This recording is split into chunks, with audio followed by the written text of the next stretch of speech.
In the world of artificial intelligence, there is only one king. For years, one company has so completely dominated the landscape that its name has become synonymous with AI progress.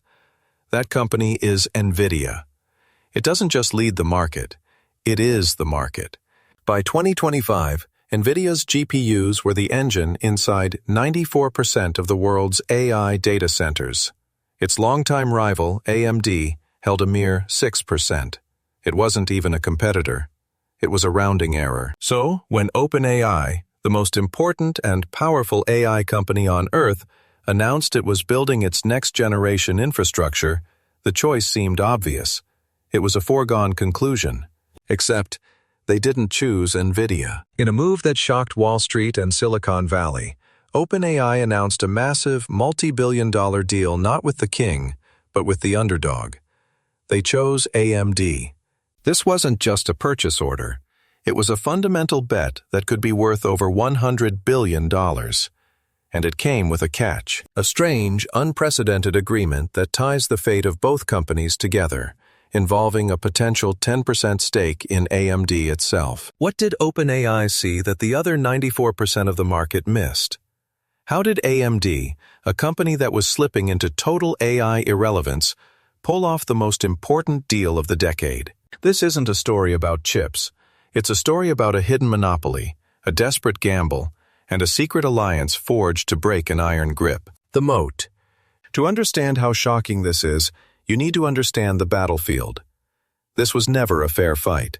Both AMD and NVIDIA have been making graphics processing units, or GPUs, for decades. But while they were fighting for pixels in video games, NVIDIA was quietly building a fortress. The fortress wasn't made of silicon.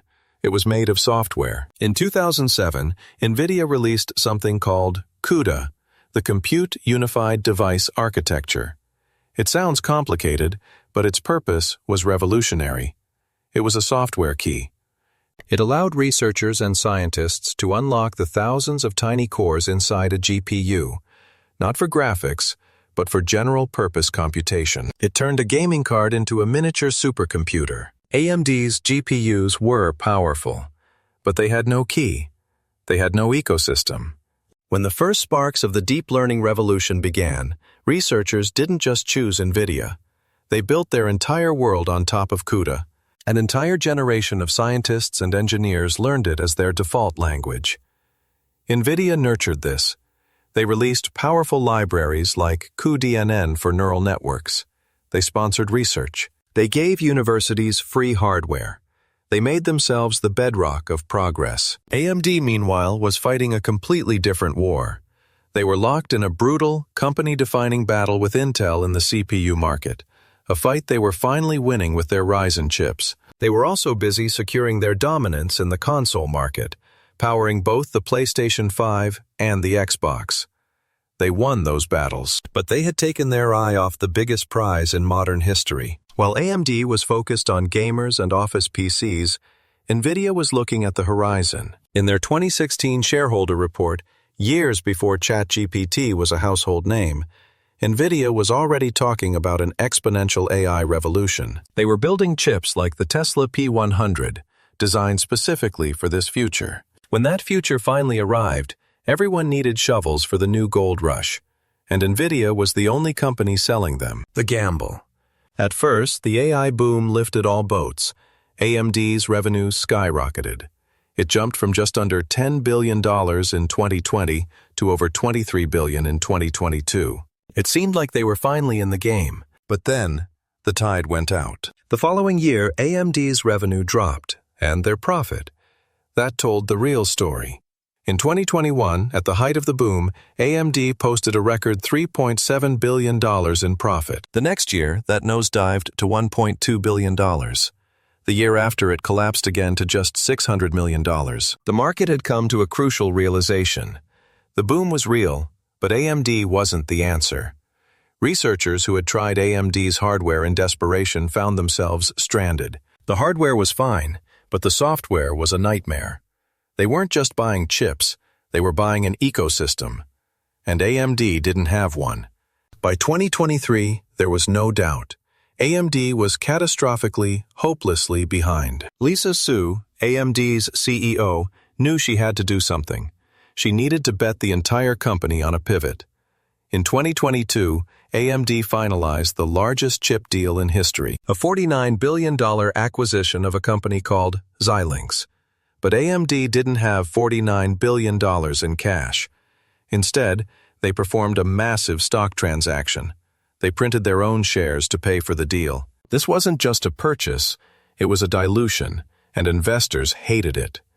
The acquisition was complex, focused on adaptive computing and FPGAs, which were powerful but niche. It wasn't a direct answer to NVIDIA. AMD's stock, which had peaked at $143, tumbled all the way down to $84. Investor confidence sank. AMD followed this by acquiring Nod.ai, an open-source AI software company. They were desperately trying to buy what NVIDIA had spent 15 years building for free. The company was all in. They had bet the house. Now they just had to deliver. The fight. AMD's big answer finally came. It was a new line of chips, the Instinct MI300 series, and specifically the MI300X. On paper, it was a monster. This was a GPU built from the ground up for one purpose: to run large language models. It had a key advantage over NVIDIA's flagship H100. That advantage was memory. The MI300X had more high-bandwidth memory, and its memory bandwidth was 60% faster, at 5.3 terabytes per second. For AI models, which are constantly memory-bound, this was a huge deal.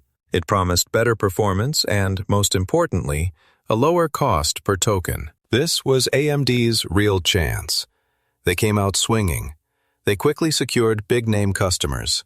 Microsoft, Dell, and Meta all announced they would use the MI300 series for their own AI training and inference.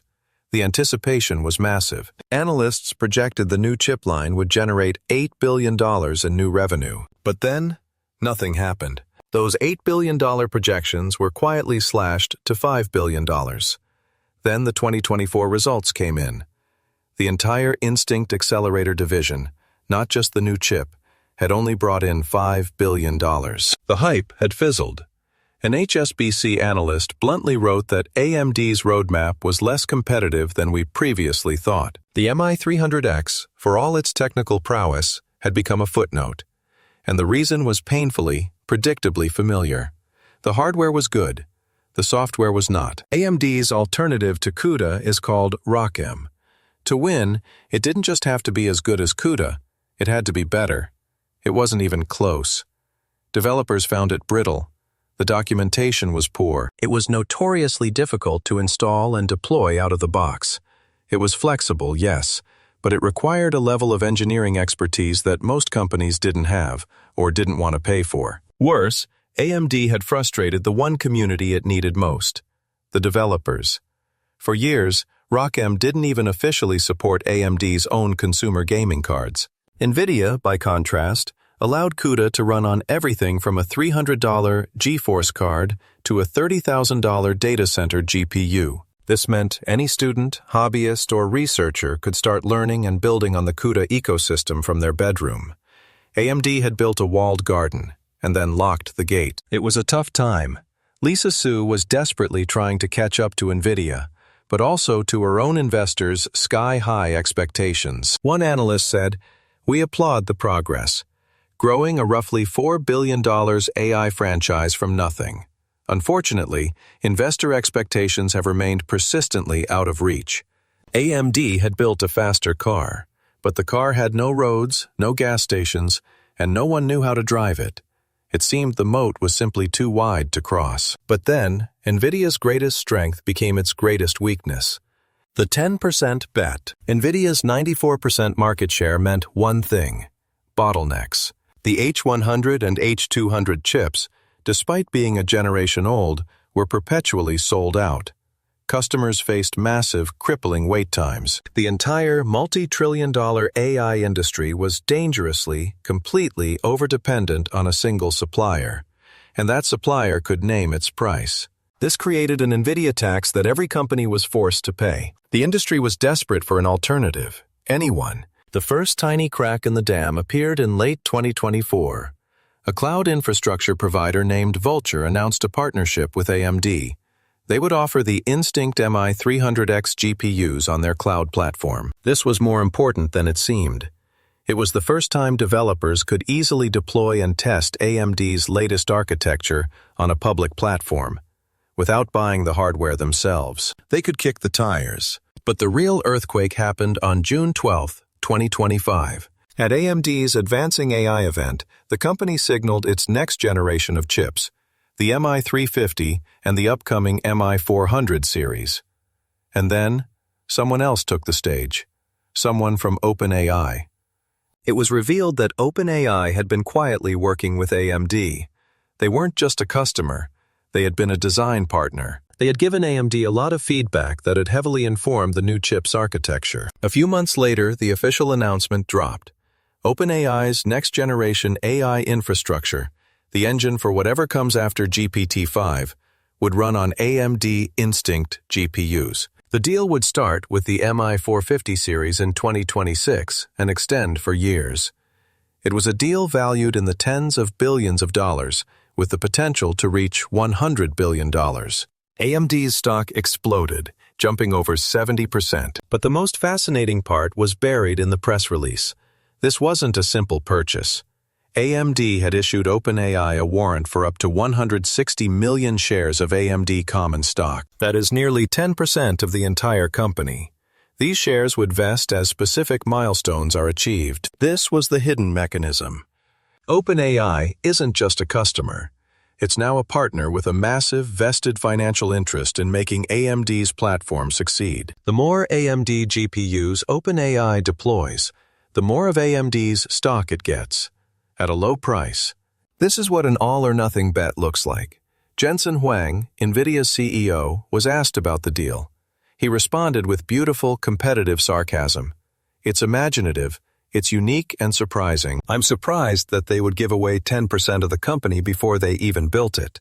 And so anyhow, it's clever, I guess. But he, and many others, may have missed the point. AMD had to do it. AMD was losing a war because of software. They couldn't build a software ecosystem to compete with CUDA, so they found a partner so big, so powerful, and so motivated that it could ignore AMD's software problem entirely.